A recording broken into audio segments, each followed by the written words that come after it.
사도신경으로 신앙 고백하겠습니다. 나는 전능하신 아버지 하나님 천지의 창조주를 믿습니다. 나는 그의 유일하신 아들 우리 주 예수 그리스도를 믿습니다. 그는 성령으로 잉태되어 동정녀 마리아에게서 나시고 본디오 빌라도에게 고난을 받아 십자가에 못 박혀 죽으시고 장사된 지 사흘 만에 죽은 자 가운데서 다시 살아나셨으며 하늘에 오르시어 전능하신 아버지 하나님 우편에 앉아 계시다가 거기로부터 살아있는 자와 죽은 자를 심판하러 오십니다. 나는 성령을 믿으며 거룩한 공교회와 성도의 교제와 죄를 용서받는 것과 몸의 부활과 영생을 믿습니다. 아멘. 찬송 366장 함께 찬송하겠습니다.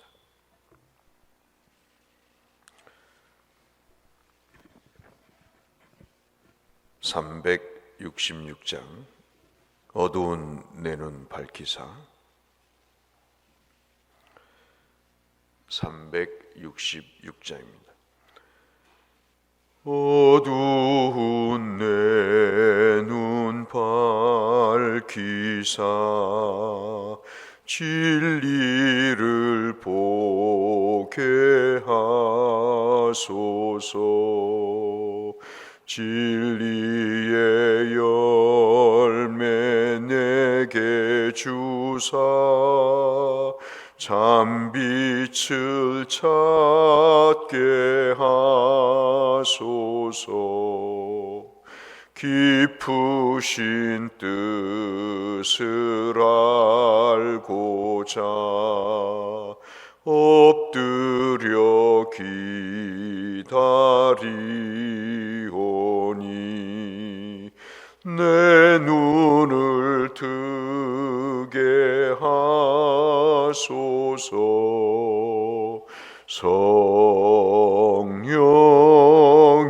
성령이여 막혀진 내 귀 여시사 주님의 귀한 음성을 이 귀로 밝히 들을 때에 내 기쁨 한량 없겠네. 깊으신 뜻을 알고자 엎드려 기다리오니 내 귀를 열어 주소서.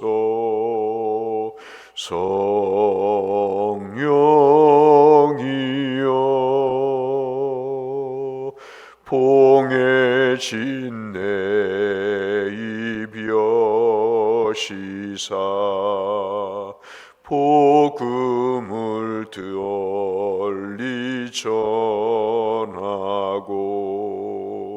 차가운 내 맘 녹여주사 사랑을 하게 하소서.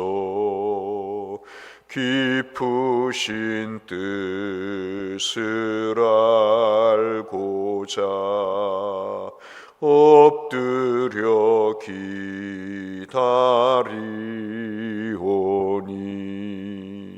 내 입을 열어 주소서.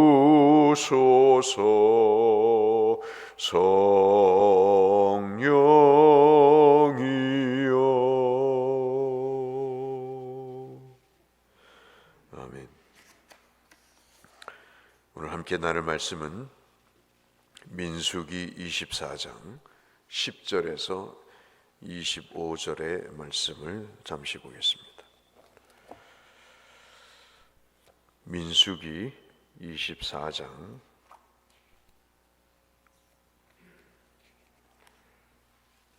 10절에서 25절의 말씀,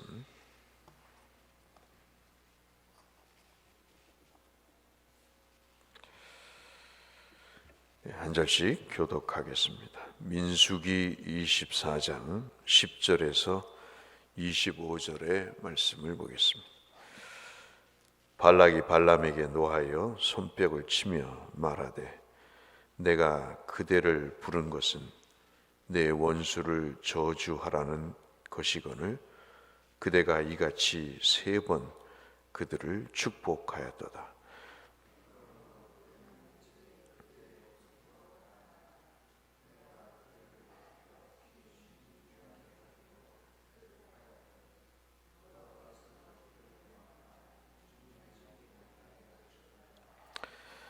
발람이 발락에게 이르되 당신이 내게 보낸 사신들에게 내가 말하여 이르지 아니하였나이까?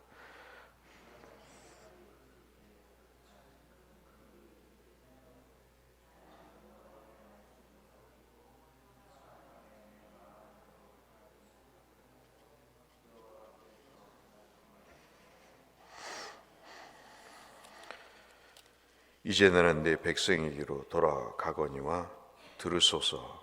내가 이 백성이 후일에 당신의 백성에게 어떻게 할지를 당신에게 말하리이다 하고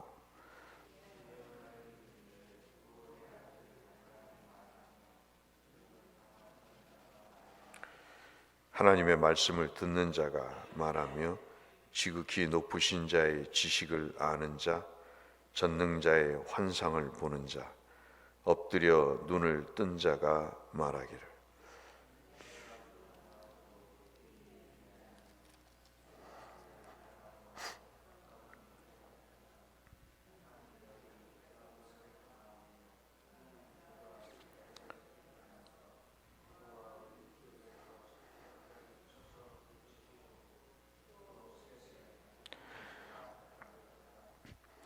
그의 원수 에돔은 그들의 유산이 되며 그의 원수 세일도 그들의 유산이 되고 그와 동시에 이스라엘은 용감히 행동하리로다.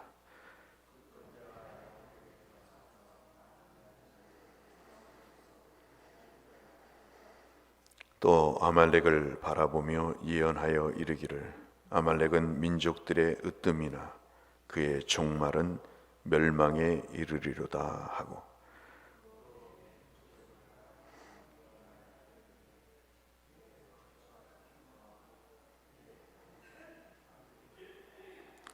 그러나 가인이 쇠약하리니 나중에는 아수르의 포로가 되리로다 하고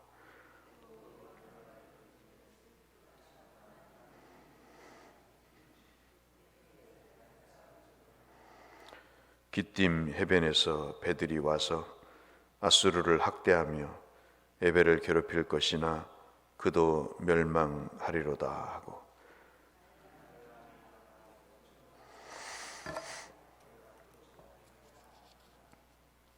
아멘.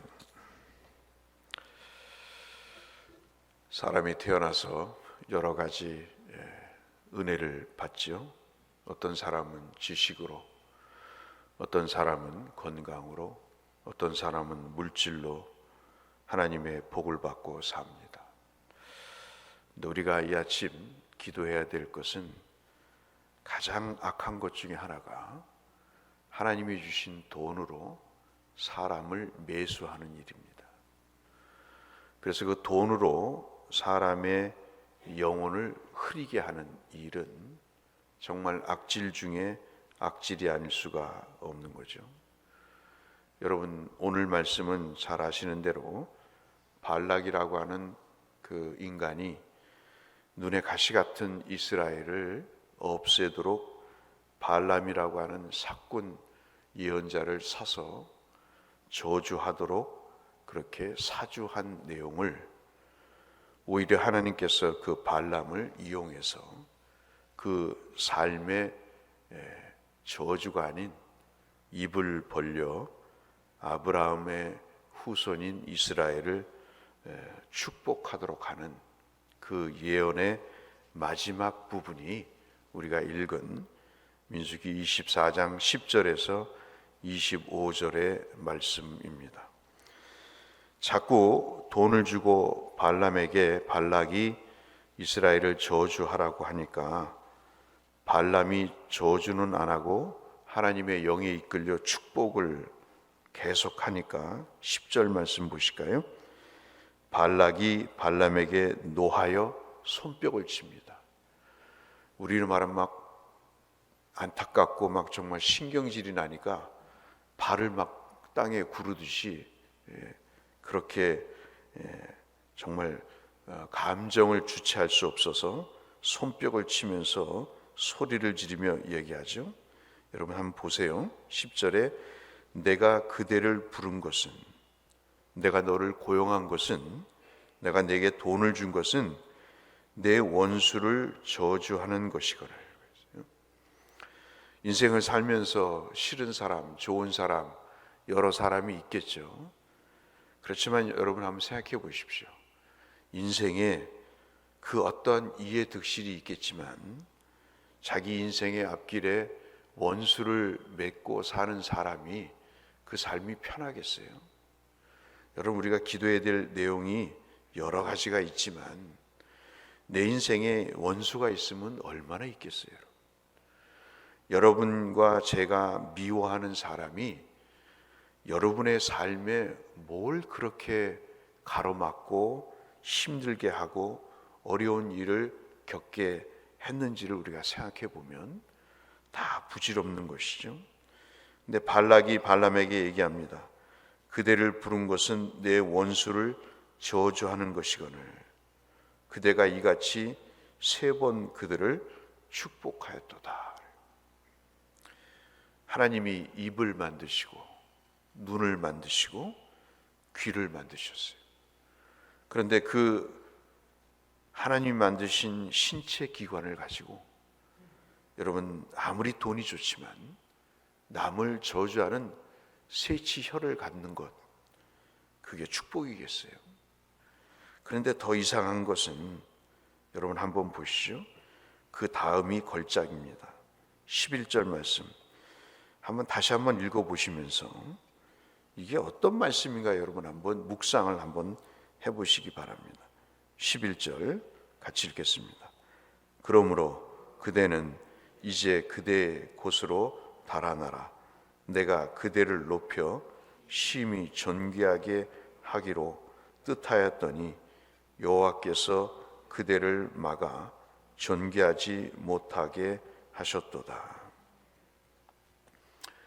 자기가 돈을 주고 발람을 사서 이스라엘을 저주하는 그 일을 충실히 하면 자기가 최대한의 자기의 역량을 동원해서 발람이라는 허접한 너를 내가 존귀하게 할 것이다. 그런데 존귀하게 되지 않는 이 일의 책임은 내가 아니라 여호와께서 바로 그대를 막아 존귀하지 못하게 했을 뿐이다 하는 것입니다. 하나님이 없는 사람의 가장 특징 중에 하나는 인위적으로 뭔가를 해보려고 하는 거예요. 자기가 하면 다 될 것이라고 여기는 것입니다. 발락에게 있어서 세상의 가장 큰 힘과 논리는 돈이었습니다. 그 돈이 사람을 높이기도 하고 그 사람을 낮추기도 합니다. 사실 발람은 그렇게 훌륭한 예언자가 아니었습니다. 듣보잡이죠. 어디서 듣도 보지도 못한 사람을 동원해서 돈을 주고 이스라엘을 저주하도록 고용한 사람입니다. 이 말은 11절 말씀은 내가 너를 그렇게 들었었는데 결국 네가 이 일에 대해서 소기의 목적을 달성하지 못한 것은 여호와 하나님이 너를 막았기 때문이다 하는 것입니다. 참 그 민망스러운 것은 그 입으로 여호와를 들먹이는 것입니다. 여호와라는 이름을 아주 망령되이 일컫는 것이죠. 자기 생각의 수준대로 하나님을 자기의 어떤 계획과 생각의 수단으로 평가하고 그리고 그것을 드러내는 것입니다. 한심한 인간의 모습인 거죠. 그런데 여러분 12절 말씀부터 보시면 발람이 한 수 가르쳐 줍니다. 발락에게 이르되 당신이 내게 보낸 사신들에게 내가 말하여 이르지 아니하였나이까. 가령 발락이 네가 그 집에 가득한 은금을 내게 줄지라도 나는 여호와의 말씀을 어기고 선악간에 내 마음대로 행하지 못하고 여호와께서 말씀하신 대로 말하리라 하지 아니하였나이까. 네가 100번을 나에게 백금을 줘도 나는 이제 여호와의 말씀을 말하겠다. 내 인생을 이제는 내게 주신 어떠한 은사를 가지고 사람을 저주하며 사는 인생을 살지 않겠다는 겁니다. 이것이 오늘 우리가 봐야 될 첫 번째 기도 제목인 거죠. 즉 다시 말씀드려서 내가 이제는 너같이 돈으로 세상을 바라봤는데 이제는 내가 하나님의 시선으로 세상을 바라보겠다. 여러분 인생을 살면서 오늘 우리가 부른 찬송처럼 내 시선이, 내 귀가, 내 입이 하나님의 뜻대로 작용하지 않으면요, 이 찬송을 한번 불러보시면 좋을 것 같아요. 내 눈을 여시고 내 귀를 여시고 내 입을 여셔서 그 하나님의 말씀을 따라 살도록 해달라고 기도해 보세요. 마음이 참 좋아져요. 맨날 입을 벌리면 욕하고 수군거리고 그리고 소위 말하는 불평을 늘어놓던 그 삶에서 이제는 내가 하나님이 뜻하는 것 이외에 내가 말하지 않겠다. 그래서 이 12절에 13절의 말씀이 발람에게 있어서 무슨 일이 벌어졌던 것인가? 그의 영혼 속에 하나님의 영이 임하신 거죠. 우리가 어떻게 바뀌겠어요? 하나님의 영이 임하지 않으면 세상 천지가 개벽을 해도 안 바뀌는 겁니다, 여러분. 내 마음에 맞는 사람이 말하면 바뀌겠죠. 그러나 내 마음에 맞는 사람이 말하지 않으면 바뀔 수가 없는 것입니다. 우리가 중요하게 기도해야 될 내용은 성령께서 나를 바꿔주시도록 기도하는 것이 우리에게 있어서 굉장히 중요한 겁니다. 그래서 여러분 4가지를 말씀을 드릴 테니까 한번 귀담아 듣고 하나님께 복을 구하시는, 그래서 여러분이 응답 받으시는 복이 있기를 바라는데, 하나가 뭐냐면요, 발람이 그 발락 앞에서, 물론 발락 앞에서 하는 건 아닙니다만은 그 사신들 앞에서 이스라엘을 향해 이야기를 합니다. 이거는 지금 당장 될 일이 아니고 앞으로 될 일인데, 첫 번째 이스라엘 향해 축복하는 게 뭐냐면 현실 너머의 가치를 보게 하시는 것입니다. 이게 무슨 뜻이냐면 발람의 처음에 축복이 뭐냐면 이 하나님의 은혜로 이스라엘 백성들이 이 사막에서 살지만, 즉 광야에서 살지만 너희들의 인생의 미래는 밝을 것이다 하는 거예요. 우리가 교회 생활을 하면서 믿음의 선배로서 해야 될 일이 뭐냐면, 고생스럽지? 아무개 집사님 지금 힘들죠? 조금만 힘을 내고 하나님 앞에 기도하고 있으니 좀 힘을 내세요. 예배를 드리러 왔는데 그렇게 격려를 해주는 거예요. 그러면 그 집사님이 얼마나, 그 장로님과 권사님의 말씀을 듣고 얼마나 기운이 나겠어요. 그런데 교회 왔더니 뭐 별소리를 다 듣는 거예요. 그러면 그 다음에 예배를 드리러 오고 싶겠어요, 여러분? 그래서 이 발람이 앞으로 지금은 사막에서 살고 물 없는 곳에서 사는 것 같지만 이제 모압 평지를 지나 가나안 땅으로 들어갈 그 사람들, 이스라엘에게 나라라고도 부르기 민망하고 정말 그 오합지졸의 그 사람들에게 이제는 하나님이 그들과 함께 하실 것이라고 예언을 하게 되는 겁니다. 우리도 꼭 그래야 되겠죠. 두 번째, 뭐라고 말씀하시냐면 약속을 떠올리는 겁니다. 그 약속이 뭐냐면 창세기 12장 1절로 3절에 아브라함에게 약속하신 겁니다. 너를 축복하는 자에게 축복을 하고 너를 저주하는 자에게 저주할 것이다. 발람이 어떻게 합니까? 아브라함에게 하나님이 약속하신 성경의 구절을 어떻게 알겠어요? 그가 성령의 인도하심을 받으니까 자기가 무슨 말 하는지도 모르고 지금 이스라엘에게 축복을 하고 있는 거예요. 우리가 해야 될 일은 남을 축복해야 된다는 겁니다. 이게요, 여러분, 저주를 퍼부을수록 자기에게로 돌아와요. 보십시오. 정말 돌아옵니다.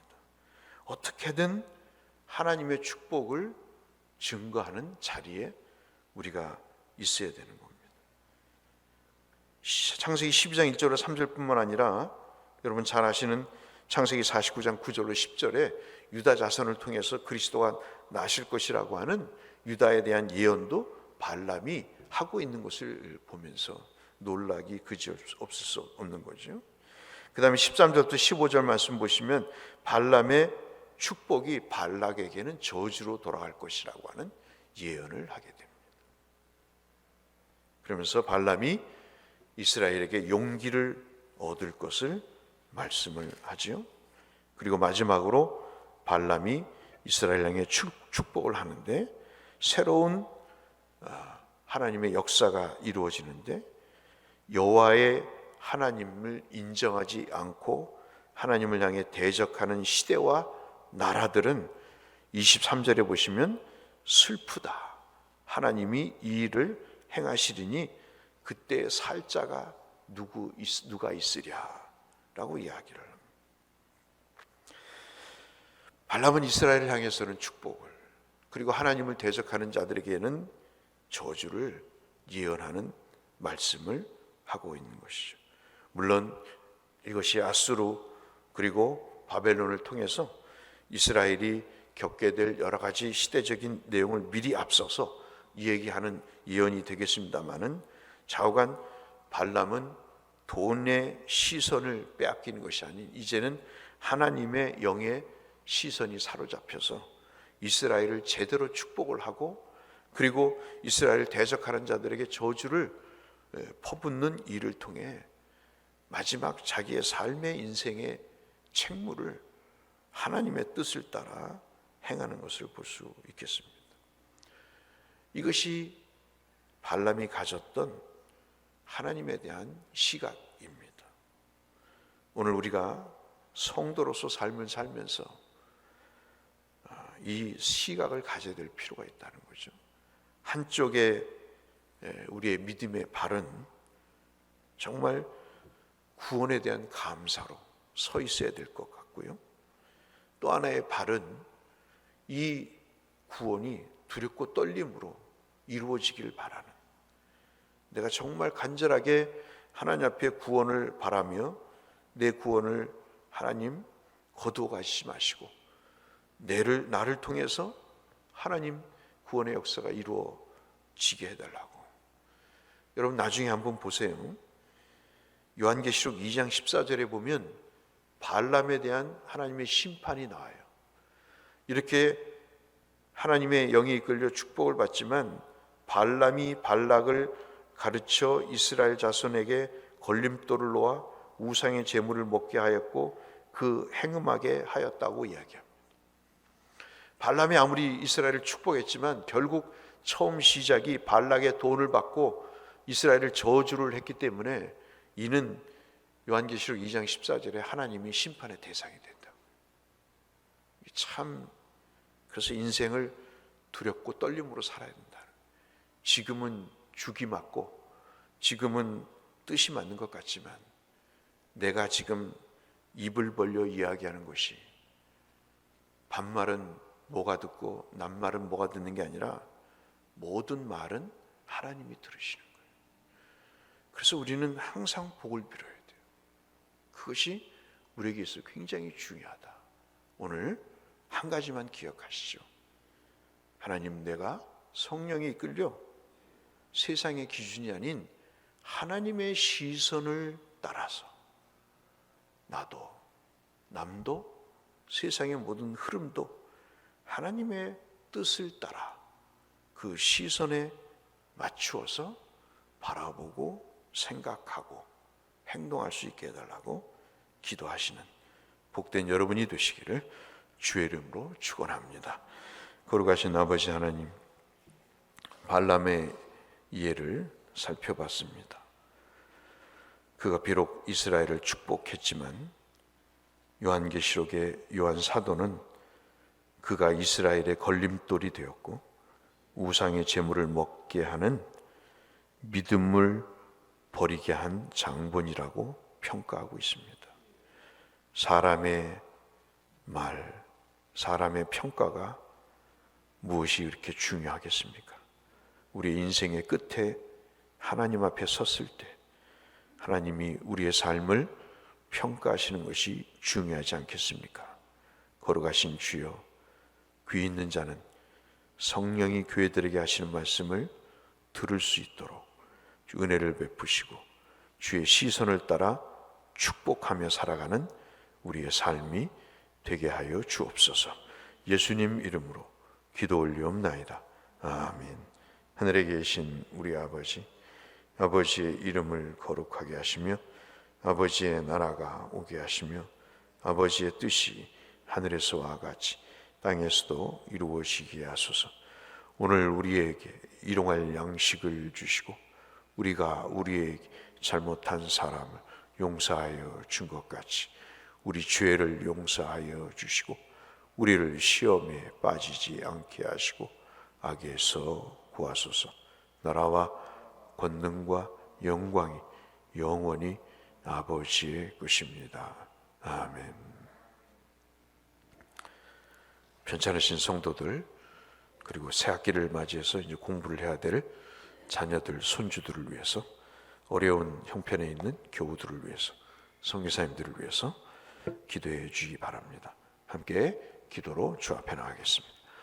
아버지 하나님, 감사합니다. 오늘도 우리를 고요히 불러주셔서 말씀 앞에, 기도의 자리에, 찬송의 자리에 서게 하심을 감사합니다. 주의 영이 함께 하셔서 우리의 삶에 있어서 하나님 가장 중요한 시점과 우리에게 주신 은사와 우리에게 주신 모든 여건과 상황 속에서 주 하나님의 시선을 따라 아버지의 선하신 섭리를 증거하며 격려하며 하나님 아버지 선포하며 연약한 자를 돕고 저들이 믿음으로 성장하기를 바라며 하나님 앞에 복을 받는 그 믿음의 자리에, 그 복의 자리에 하나님 우리가 설 수 있게 하시고 그 일을 통해 아버지 하나님의 선하신 역사를 이루어가는 우리가 되게 하여 주옵소서. 오늘도 여러 가지 힘든 성도들을 위해, 성교사님들을 위해 기도하고자 합니다. 교회를 위해 기도하고자 합니다. 아버지 하나님, 은혜를 베푸사 우리의 간구에 응답하여 주시고 아버지 하나님, 우리의 부르짖음에 역사하셔서 하나님 아버지의 선하신 뜻을 이루어 주시는 복된 응답이 있게 하여 주시옵소서.